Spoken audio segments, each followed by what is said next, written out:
Subscribe करें और bell दबाएं ताकि कोई खबर रह न जाए।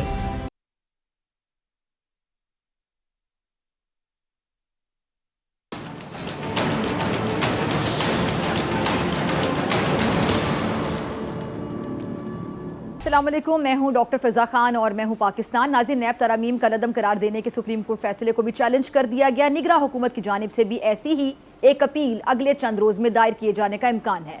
15 सितंबर को सुप्रीम कोर्ट ने PDM इत्तेहाद की तरामीम खत्म करके बंद करप्शन केसेस दोबारा खोलने का हुक्म दिया था। सुप्रीम कोर्ट ने एहतसाब अदालतों के वो फैसले भी कलदम करार दिए थे जो उन तरामीम की रोशनी में किए गए थे।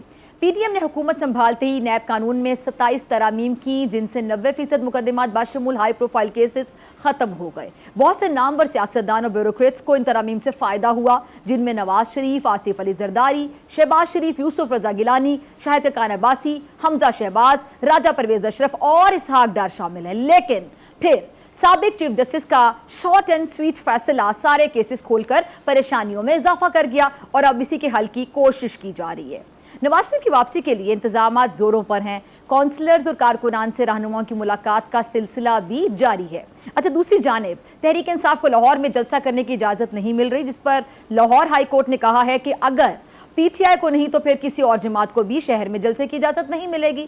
से अच्छी खबरें आ रही हैं। मरकजी बैंक ने कहा है कि आलमी मालियाती फंड से $4.5 अरब के इमदादी पैकेज के हुसूल के लिए हदफ हासिल कर लिया गया है। स्टॉक मार्केट 6 साल बाद एक नई हद बनाकर एक और नए रिकॉर्ड की जानिब गामजन है, जबकि रुपए के इस्तेहकाम ने पेट्रोल के दाम में बड़ी कमी की है और ये जो उम्मीदें हैं ये बड़ी रोशन हो गई हैं। अल्लाह करे कि पेट्रोल सस्ता हो जाए, महंगाई में भी कमी देखने को मिले इंशाल्लाह। अच्छा, इन तमाम मामला पे गुफ्तगू करने के लिए मेरे साथ मौजूद मेहमान मौजूद है, किसी तारुफ के मोहताज नहीं, सीनियर तजियाकार नज़ीर लगारी साहब और senior तजियाकार anchor person Rana Mubashshir साहब। आप दोनों के वक्त का बहुत शुक्रिया। राना साहब, आपकी इजाज़त से मैं नज़ीर लगारी साहब से शुरू करना चाहूँगी। लगारी साहब, ये निगरां वज़ीर आज़म ने गुज़िश्ता रोज़ ये कहा था कि कोई जमात फेवरेट नहीं है और साथ में उन्होंने ये भी कहा कि चाहे नवाज शरीफ हों, आसिफ अली ज़रदारी हों, कानून के मुताबिक केसेस भुगतना होंगे। अब निगरां हुकूमत जो नैब तरामीम फैसले उसको खुद चैलेंज कर रही है, तो क्या इसमें जानिबदारी का अंसर नहीं आएगा?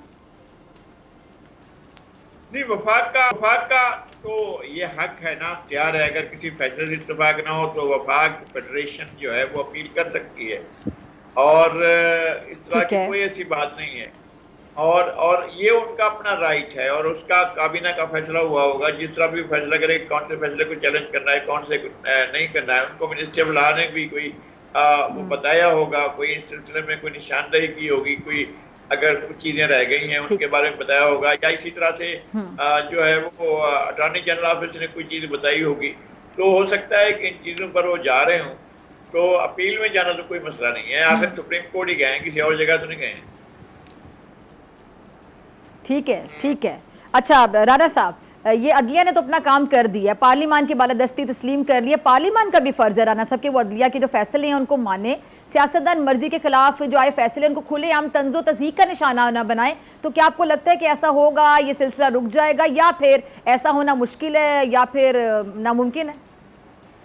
I personally think we are starting a new era और थोड़ा सा पॉजिटिविटी की तरफ अगर देखा जाए तो I would say कि things will move in a positive way in the days to come और इसको अगर दूसरे तरीके में instead of like criticizing all these things we should look it in a positive way। और मेरे ख्याल में आइंदा पार्लियामेंट हो, जुडिशरी हो, दोनों एक दूसरे का एहतराम भी करेंगे और जहाँ पे प्रॉब्लम्स अगर खड़ी हो गई दोबारा तो फिर पता है कि उसमें ये एक दूसरे को ब्लेम नहीं कर सकेंगे और फिर मासेस जो है, अवाम जो है, वो मेरे ख्याल में वो एक डिसीजन लेंगे and they will start Poynting fingers on whosoever is doing wrong, चाहे वो पार्लियामेंट हो, चाहे वो जुडिशरी हो। सो आई पर्सनली थिंक कि वो नौबत नहीं आएगी, लेकिन in a positive way we should take it and things are going to go for betterment in the days to come. ठीक है जी। अच्छा लगारी साहब, ये जो इलेक्शन का कहा जा रहा है कि जी इलेक्शन जनवरी में होंगे, तो आपको माहौल और गहमा गहमी जो इलेक्शन से पहले होती है, आपने तो बड़े इंतखाबात बतौर सहाफ़ी भी कवर किए, तो आपको लगता है कि इलेक्शन वाकई जनवरी के आखिरी हफ्ते में हो जाएंगे? क्योंकि इलेक्शन से पहले एक जो माहौल होता है, गहमा गहमी होती है, वो काफ़ी लोगों को लगता है कि अभी नज़र नहीं आ रही। मेरे ख्याल में इस तरह की गहमा गहमी की उस वक्त तो जरूरत भी नहीं है जब तक के इलेक्शन की डेट अनाउंस नहीं होती है। अभी तक डेट अनाउंस नहीं हुई है और एक हफ्ता टेंटेटिव बताया गया है कि जनाब ये जनवरी का आखिरी हफ्ता होगा। जनवरी का आखिरी हफ्ता जो है, हमारा गुमान ये है चले कि महीना तो अनाउंस हो गया 24 तारीख से जी हो गया। 24, 25, 26, 27, 31 जनवरी तक कोई भी तारीख हो सकती है और अगर तारीख भी बता दी जाती तो ठीक होता। लेकिन इंतखाबी मुहिम के बारे में जो हमारे गुमान है कि जनाब कोई बहुत ज़्यादा पुरशोर किस्म की होगी, अभी तक भी कंफ्यूजन बहुत से मामला में बाकी है। बहुत सी चीज़ों के बारे में अभी तक चीज़ें क्लियर नहीं आई या लोगों को क्लियर नज़र नहीं आ रही। जैसा कि लगाई साहब, जी मैं वही अर्ज कर रहा हूँ कि इलेक्शन, पहले सवाल ही इलेक्शन पर है कि इलेक्शन होंगे या नहीं होंगे, ये साफ तौर पर। फिर डील हुई है नहीं हुई है, फलां के साथ क्या डील हुई है, फलां के साथ क्या डील हुई है, इस तरह का जब तक माहौल रहेगा कोई चीज सामने नहीं आएगी। और बहुत सी चीजों का डिपेंड करती है कि 21 को क्या होता है।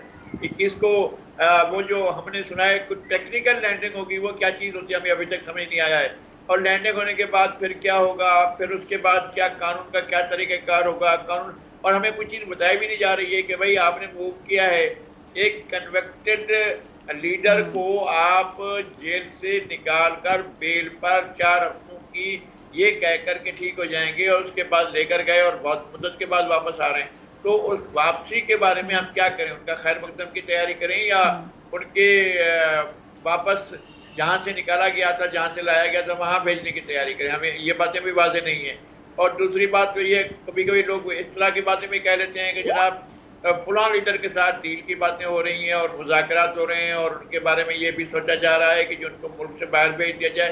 क्या बाहर भेजने की बात हो रही है कि नहीं हो रही है और इस तरह का क्या नतीजा होगा ये भी हमें मालूम नहीं है।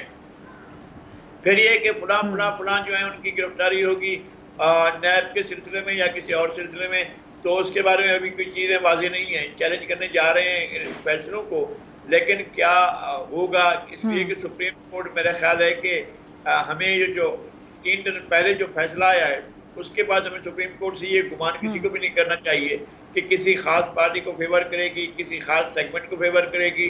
बहरहाल इस तरह की चीज़ें हैं तो हमें बहुत कुछ देखना है।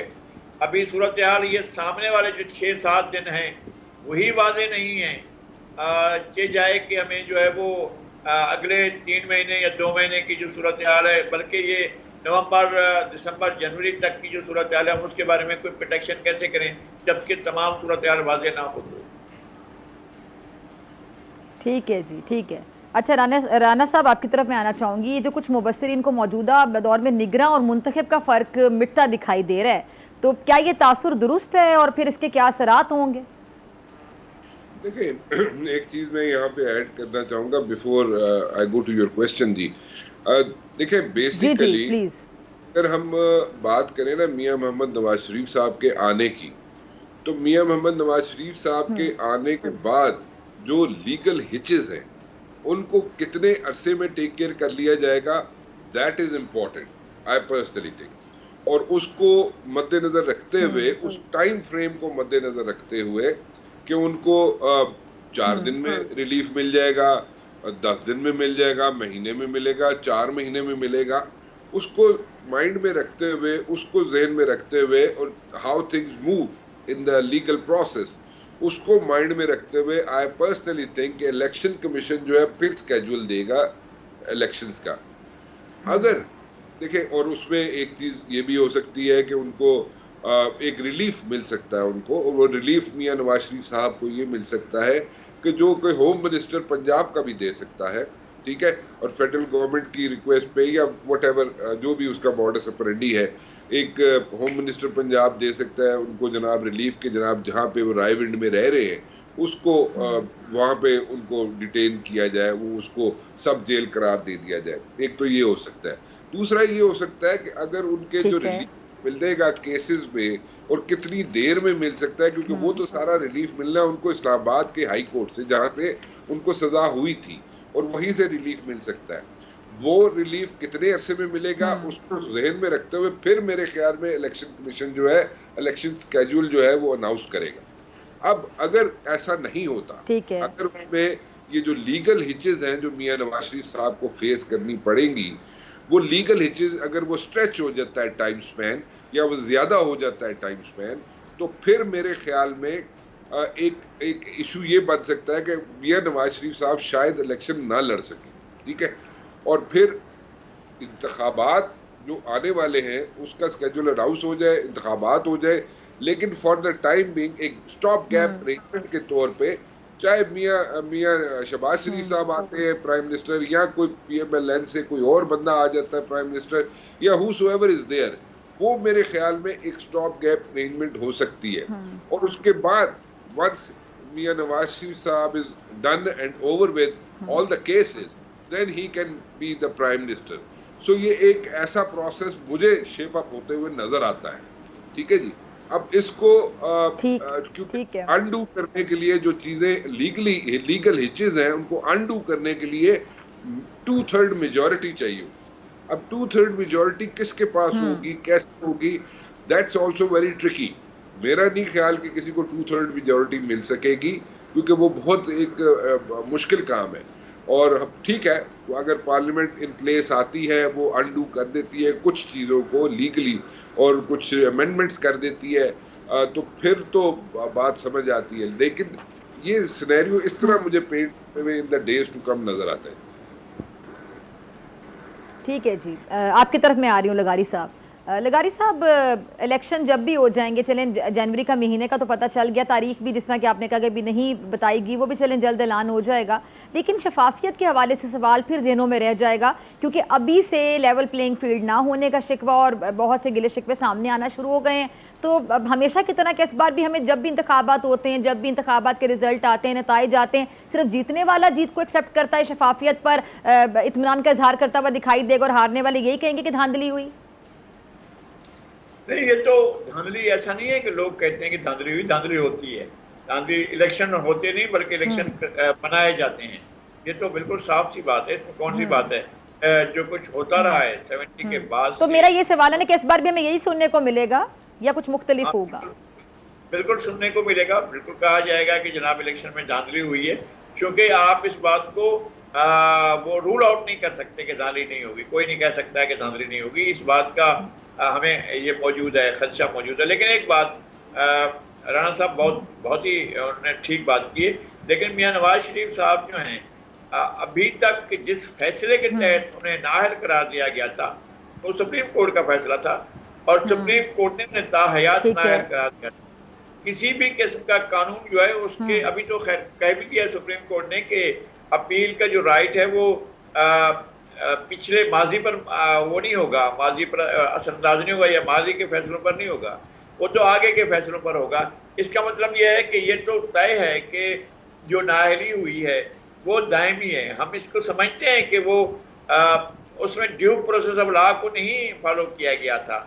हमें अंदाजा है कि किसी भी लोअर कोर्ट में ट्रायल नहीं हुआ, बल्कि डायरेक्ट सुप्रीम कोर्ट में वो ट्रायल हुआ था, और पहले इन रेफरेंस से जिनमें सजा हुई है, सजा नहीं हुई थी, उससे पहले नाअहली हुई थी, और नाअहली जो है वो दायमी हुई थी। और इसमें यह भी हुआ था कि वो सियासी पार्टी के सरबराह नहीं बन सकते, वो सियासी ओहदा नहीं रख सकते, ये भी तय हुआ था। लेकिन ये किसी फर्द जुर्म के बगैर हुआ था, पानामा के नाम पर हुआ था, और पानामा में कोई चीज नहीं मिली थी, तो इकामा निकलाया था, जिसकी वजह से उन्हें ये सब कुछ दिया गया था और उन्हें ताहयात कर दिए गए थे। लेकिन चूंकि सुप्रीम कोर्ट ने किया था, अब सुप्रीम कोर्ट के माजी के फैसलों को नहीं उठाया जा सकता है, इसलिए ये बात आउट ऑफ क्वेश्चन है कि मियां नवाज शरीफ साहब जो है वो इलेक्शन में हिस्सा लेंगे, चाहे किसी भी कानून के तहत। ये बहुत नामुमकिन दिखाई दे रहा है, अगर चाहे हम इससे इत्तेफाक करें या ना करें, लेकिन वो इस इलेक्शन में हिस्सा नहीं ले सकेंगे। बाकी रही कि जनाब अब इलेक्शन कैसे होंगे शफाफ, ये चैलेंज है इलेक्शन कमीशन के लिए, इस निगरान हुकूमत के लिए और इस सिस्टम के लिए कि जनाब क्या वो इलेक्शन को फ्री एंड फेयर कराते हैं, या लोगों को साफ नजर आ रहा होगा कि इलेक्शन कराए नहीं गए, इलेक्शन बनाए गए, क्या ऐसा होगा? राना मुबशिर साहब, ये तो अभी से नज़ीर रकारी साहब जैसे सीनियर तजियाकारों ने कह दिया कि शफाफियत पर तो सवालिया निशान लगेंगे, और यकीनी तौर पे जीतने वाले के अलावा कोई भी इंतखाबात की शफाफियत को एक्सेप्ट नहीं करेगा। आप भी कैसे सोचते हैं? देखिए जी, सिंपल सी बात है, लगारी साहब इज एब्सोल्युटली राइट, और ये कभी भी ऐसा नहीं हुआ कि जनाब जो हार जाए वो कहे जी हाँ ठीक है, वो एक्सेप्ट कर ले अपनी हार को कहे जी हाँ जी ठीक है मैं हार अपनी मानता हूँ, नहीं ऐसे नहीं होता। एंड ही इज राइट, लगारी साहब बिल्कुल ठीक कह रहे हैं। ये शोर बचता रहेगा और ये इशू बनते रहेंगे और ये इसी तरह चलता रहेगा। और उसके बाद जनाब आप ये भी देखेंगे कि जिन लोगों पे क्वेश्चन मार्क्स होंगे जिनके इलेक्शंस में, वो जाके बैठे भी रहेंगे, वो असेंबलियों में भी चले जाएंगे और उनके फैसले जाके जनाब 4-5 साल बाद होंगे जब असेंबली का टेन्योर ख़त्म होने वाला होगा। ये नॉर्मल रूटीन है और ये इससे मुझे नहीं नज़र आता कि इसमें कोई चेंज आ सकेगी। जहाँ तक बात थी जो मैं कह रहा था कि जो इश्यूज़ हैं, लीगल इश्यूज़ हैं मियाँ मोहम्मद नवाज शरीफ साहब के, जो मैंने आपसे अभी गुजारिश की, वो लीगल इश्यूज़ जो है जब तक अनडू नहीं हो सकते, मियाँ नवाज शरीफ साहब उस वक्त तक इलेक्शन नहीं लड़ सकेंगे जब तक 2/3 मेजॉरिटी के साथ लीगल हिचेस या लीगल जो लेकुनाज हैं जो उनकी फेवर में जाते हों, वो असेंबली जब तक उसमें अमेंडमेंट नहीं करेंगे। और इस चीज़ से लगारी साहब भी एग्री कर रहे हैं। सो ये एक इशू है और इसको मैं माइंड में रख के मैंने ये सारा सिनेरियो पेंट किया था कि जनाब इसको जहन में रखा जाएगा कि उसमें वक्त कितना लगेगा उस इशू को सॉर्ट आउट करने में। जो मियां नवाज साहब के फेवर में जाएगा उसको सॉर्ट आउट किया पहले जा सकता है इलेक्शन से पहले या नहीं किया जा सकता। अगर किया जा सकता है तो फिर अकॉर्डिंगली उसका इलेक्शन का शेड्यूल अनाउंस होगा, और अगर नहीं किया जा सकता तो फिर डाउटफुल सिचुएशन होगी मियां साहब की इलेक्शन लड़ने के लिए। इलेक्शन लड़ना उनके लिए मुश्किल होगा और ये पहला जो वजीर आजम होगा वो कोई दूसरा हो सकता है, शहबाज शरीफ साहब हो सकते हैं जैसे मैंने पहले आपसे कहा, या कोई और मुस्लिम लीग नून से कोई हो सकता है। और उसके बाद जाके मियां नवाज शरीफ साहब अगर उनके पास वो मैनेज कर सके असेंबली को और कुछ लॉज में चेंज ला सके आइन में, तो फिर जाके उनकी बारी आ सकती है। ठीक है जी, मुझे ब्रेक का काजर है। दोनों मेहमानों का बहुत शुक्रिया। नाज़िर आपसे मुलाकात होगी और बात करेंगे पाक भारत टाकरा की।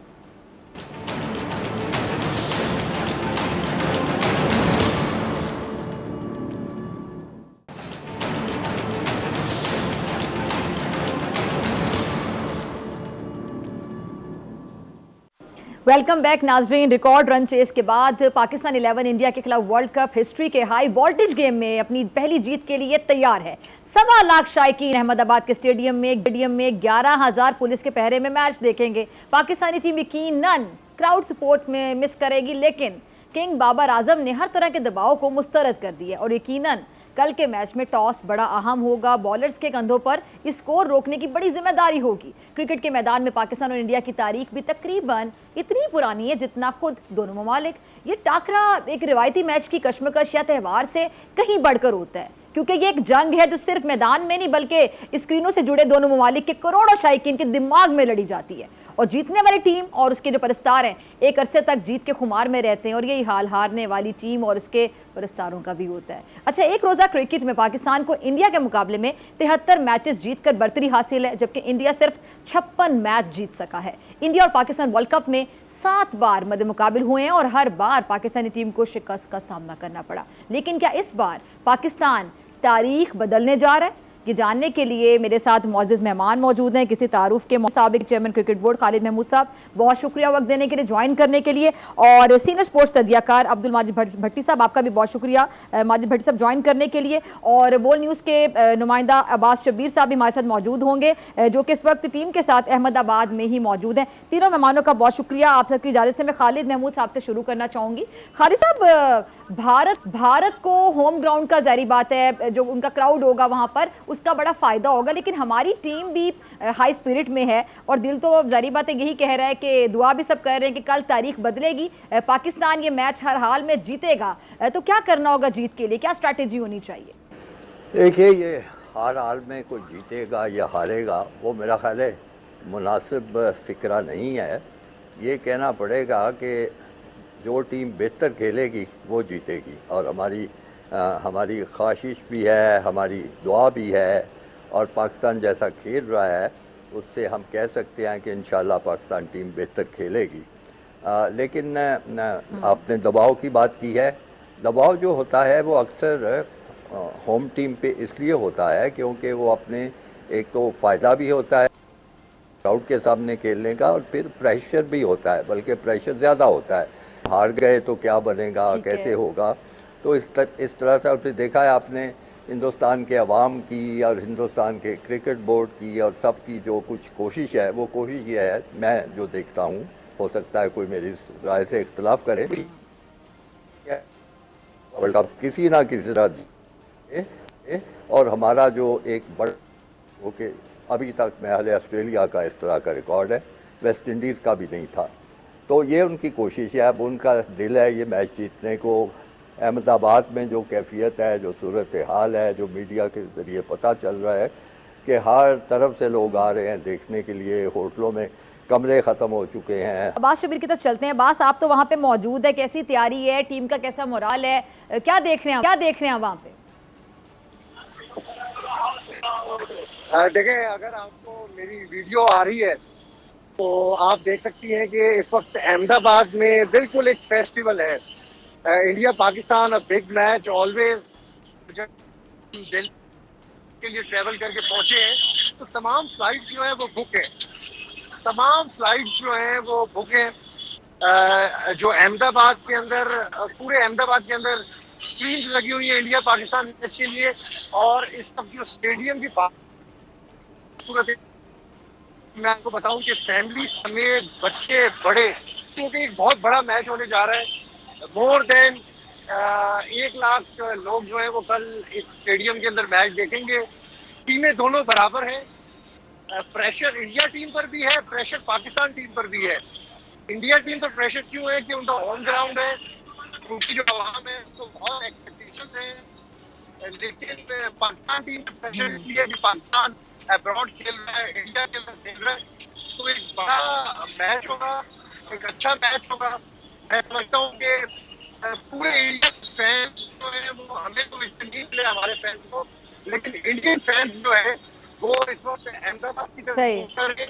और अहमदाबाद स्टेडियम के बाहर इस खड़े होने की जगह नहीं है। मुझे तो लगा जैसे लगता है कि अभी मैच हो रहा है, अभी मैच जो स्टेडियम के आसपास नजारा है। ठीक है जी, ठीक है, आपकी तरफ आते हैं अब्बास। ठीक है, कुछ सिग्नल्स का शायद प्रॉब्लम आ रहा है। भट्टी साहब मैं आपकी तरफ आ रही हूँ। भट्टी साहब, इंडिया का टॉप ऑर्डर हो या फिर मिडिल ऑर्डर, तमाम जो बल्लेबाज हैं भरपूर फॉर्म में हैं और बॉलिंग के शोबे में भी इंडियन टीम को बड़े अरसे बाद बुमराह की खिदमत हासिल हुई हैं। शर्मा है, राहुल है, पांड्या, जडेजा भी अच्छी फॉर्म में है। तो कल इंडिया की जानिब से जो तुर्क का पत्ता है वो कौन हो सकता है आपके मुताबिक? देखें, इंडिया की पूरी टीम ही जबरदस्त है, लेकिन मेरा ख्याल में अगर किसी एक खिलाड़ी को आप कहें कि वो तुर्क का पत्ता होगा तो वो मेरी नज़र में रोहित शर्मा, उनके जो कप्तान हैं, वर्ल्ड कप में 7 सेंचुरियां बना चुके हैं। पिछली मैच में भी उन्होंने सेंचुरी स्कोर की। तो ऊपर से अगर जिस तरह दुबई में एक मैच हुआ था T20 वर्ल्ड कप का, पाकिस्तान और इंडिया का, शाहीन शाह अफरीदी ने अपने पहले स्पेल में उनके 3 बैट्समैनों को आउट कर दिया था। तो मेरे ख्याल में शाहीन शाह अफरीदी अगर ऊपर से भी 1-2 विकेटें हासिल कर दें और दूसरे एंड से हसन अली जिस तरह पिछले 2 मैचों में 6 आउट कर चुके हैं, तो मेरे ख्याल में अगर इंडिया के ऊपर के 2-3 बैट्समैन आउट हो जाएं तो फिर पाकिस्तान के बॉलरों में इतनी सलाहियत है कि इस टीम को बड़े स्कोर तक न जाने दें। लेकिन डॉक्टर साहब, मैं आपको थोड़ा सा पीछे लेके जाऊं कि 2005 में मैं अहमदाबाद में था। इंडिया ने पाकिस्तान के खिलाफ 315 रन बनाए थे वनडे इंटरनेशनल में, और पाकिस्तान ने आखिरी गेंद पर इंजमाम उल हक ने सचिन तेंदुलकर को चौका मारा था। और नरेंद्र मोदी साहब उस वक्त गुजरात के चीफ मिनिस्टर थे, वो चीफ गेस्ट थे। लेकिन जब पाकिस्तान 3 विकेट से मैच जीता लास्ट बॉल पे, तो मेहमान खुसूसी फिर ग्राउंड से जा चुके थे।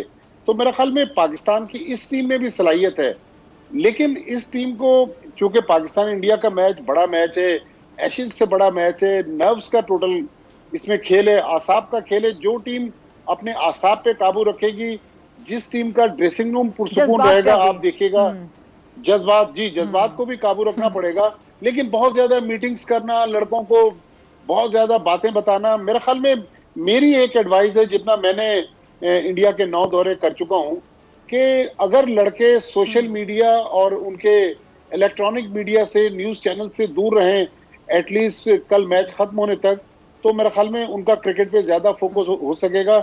अगर वो सोशल मीडिया पे ज्यादा जाएंगे तो फिर ऐसा ना हो कि उनकी अटेंशन डाइवर्ट हो। आपको पता है कि फ्री वर्ल्ड है, सोशल मीडिया, मुख्तलिफ लोग मुख्तलिफ बातें कर रहे होते हैं, तो लड़के अगर वो चीजें देखेंगे, पढ़ेंगे, उन पे रिएक्ट करने की कोशिश करेंगे तो उनकी अटेंशन डाइवर्ट होगी। लेकिन आज के मुझे ज़माने में सोशल लग रहा मीडिया है से कि कैसे दूर रह सकते हैं? भट्टी साहब, आपका मशवरा बिल्कुल सही होगा। आप कह रहे हैं फोकस किया जाए तैयारी पे, लेकिन अगर आज के दौर में अगर माइक लेके कोई रिपोर्टर, कोई आपके सामने सहाफ़ी आ जाएगा और जिस तरह का उनका मीडिया आप समझते हैं बेहतर, तो वो दूर कैसे रह सकेंगे? देखें, दूर तो नहीं रह सकते, ये बिल्कुल आप सही कह रही हैं, लेकिन मैं तो ये कह रहा हूँ कि अब जो कि मैच शुरू होने में तो अब कम टाइम रह गया, कोई 15-16 घंटे रह गए, तो 15-16 घंटे ही अगर नींद ठीक पूरी है। कर लें, सुबह उठें, ताज़ा दम हो। लेकिन मुझे लग रहा है कि इस बार तारीख बदलने जा रही है। पाकिस्तान की ये टीम, मुझे लग रहा है, पता अच्छा। नहीं, मेरा दिल कह रहा है कि इस बार इंडिया ने 7 वर्ल्ड कप में मैच जीते हुए, इस बार शायद पाकिस्तान तारीख खुद बदलेगा। आपका दिल बहुत अच्छी बात कह रहा है। खालिद साहब, आपका भी दिल कुछ ऐसा ही कह रहा है। मेरे ख्याल से जितने पाकिस्तानी में सुन रहे हैं, सबका दिल यही कह रहा है जो भट्टी साहब कह रहे हैं। जी, दिल तो हमेशा ही ऐसे कहता है। साबका जो मुकाबले हुए थे उसमें भी दिल यही कहता था, लेकिन जैसे मैंने अर्ज़ किया कि जो टीम भी कल बेहतर खेलेगी वो जीतेगी। दोनों टीमों में सलाहियत है जीतने की, इसमें कोई शक नहीं। गालिबन भट्टी साहब ने कहा कि रोहित शर्मा जो है वो बड़ा अहम खिलाड़ी होगा। मेरा ख्याल है उनके सारे बैट्समैन जो टॉप करते हैं, मेरे ख्याल में ज़्यादा है वो बुमराह का होगा। और विकेट में जान है तो बुमराह एक ख़तरनाक बॉलर हो सकता है, उसको एहतियात खेलना होगा। श्रीलंका सही गलतियाँ करते हैं हमारे बॉलर, खासतौर पे आप देख रहे हैं कि अफरीदी जो है वो उस तरह की बॉलिंग नहीं कर रहा जो साबका मैचों में यहाँ करते हैं हमारे बॉलर। ख़ासतौर पे आप देख रहे हैं कि अफरीदी जो है वो उस तरह की बॉलिंग नहीं कर रहा जो साबका मैचों में करता रहा है। अगर वो कल एक बेहतर बॉलिंग करे और उसके साथी भी उसका साथ दें तो अल्लाह से अच्छी उम्मीद रखी जा सकती है। ठीक है, डॉक्टर अच्छी उम्मीद साहब, रखी जा सकती है। जी भट्टी साहब, मैं प्लीज। खालिद साहब के साथ, जाहिर है मेरे बहुत मोहतरम है, इंतहाई अदब के साथ मैं उनकी बात को कॉन्ट्रडिक्ट तो नहीं कर सकता, लेकिन ये जो बुमराह की बात कर रहे हैं ना, तो अगर बुमराह के लिए वो पिच बनाएंगे तो उनको फिर ये भी सोचना चाहिए कि पाकिस्तान के पास शाहीन शाह अफरीदी है, हारिस रऊफ हैं, हमारे पास हसन अली हैं, और अगर पिच वाकई फास्ट बॉलिंग के लिए साजगार हुई तो हमारे पास बैकअप में फिर वसीम जूनियर भी बैठे हुए हैं। तो मेरा नहीं ख्याल कि इंडिया फास्ट बॉलिंग के लिए पिच बनाकर पाकिस्तान को मौका देगा और अपने लिए खुद ही गड़ा खोदेगा। ठीक है, और वैसे हमारे पास दुआएं भी तो हैं। बिल्कुल, लेकिन अब दवा की भी भट्टी जरूरत साहब, है। मैं दुआ डॉक्टर के साहब कह साथ रहा हूं कि पहले अब दवा की भी जरूरत है। दवा की भी, जी दवा की भी जरूरत है। नहीं, मेरा ख्याल में आप भी जा रहे हैं ये मैच लड़के देखने? हैं। मैंने जाना था, मेरा वीजा कुछ डिले हो गया। इंशाल्लाह नेक्स्ट मैच में मैं इंडिया में हूंगा, लेकिन मैंने ये मैं 8वां वर्ल्ड कप कवर करूंगा और मैं इससे पहले 9 इंडिया के टूर कर चुका हूं, क्रिकेट, हॉकी और फुटबॉल टीमों के साथ। ठीक है। अच्छा, एक और चीज़ मैं भट्टी साहब जानना चाहूँगी कि जो आपका होम क्राउड होता है उसका प्रेशर ज़्यादा होता है या आप ज़्यादा रिलैक्स होते हैं? क्योंकि कुछ लोगों को लगता है कि होम क्राउड में आपके ऊपर प्रेशर ज़्यादा होता है, लेकिन कुछ लोग बिल्कुल इंटायरली इसके बिल्कुल उलट सोचते हैं कि वहाँ पे आप ज़्यादा रिलैक्स होते हैं कि आपका अपना होम क्राउड। देखें, होम क्राउड का यकीनी तौर पर प्रेशर आप पर ज़्यादा होता है, इसलिए कि ये अहमदाबाद का जो नरेंद्र मोदी स्टेडियम है, दुनिया का सबसे बड़ा स्टेडियम है। 1,32,000 तमाशाई तो स्टेडियम के अंदर होंगे, फिर 1 अरब से ज्यादा लोग इसको टेलीविजन पर देखते हैं। तो मेरे ख्याल में इंडिया से एक्सपेक्टेशन ज्यादा हैं। इंडिया हॉट फेवरेट है। बाज इंडियंस ने तो मेंटली अपने आप को प्रिपेयर कर लिया कि उनकी टीम कल फातेह बन के निकलेगी। हालांकि 100 ओवर्स के खेल के बाद फतह और शिकस्त का तयन होगा। तो मेरे ख्याल में होम टीम पर ज्यादा प्रेशर है। हम थोड़े से रिलैक्स हैं, अंडरडॉग भी हैं, और लोग हमें कह रहे हैं कि ये वीक टीम है, तो मेरे ख्याल में यही हमारा एडवांटेज है। ठीक है जी, तमाम मेहमानों का बहुत शुक्रिया और इसी के साथ मुझे दीजिए इजाज़त का। तो इंशाल्लाह पीर के रोज़ सेम टाइम सेम चैनल अगर ज़िंदगी ने वफ़ा की, दुआओं में याद रखिए, अपना बहुत ख्याल रखिएगा। और जाने से पहले देखिए उस्ताद नुसरत फ़तेह अली खान साहब की याद में हमारा सेगमेंट मत समझो हमने भुला दिया। अल्लाह ने के बाद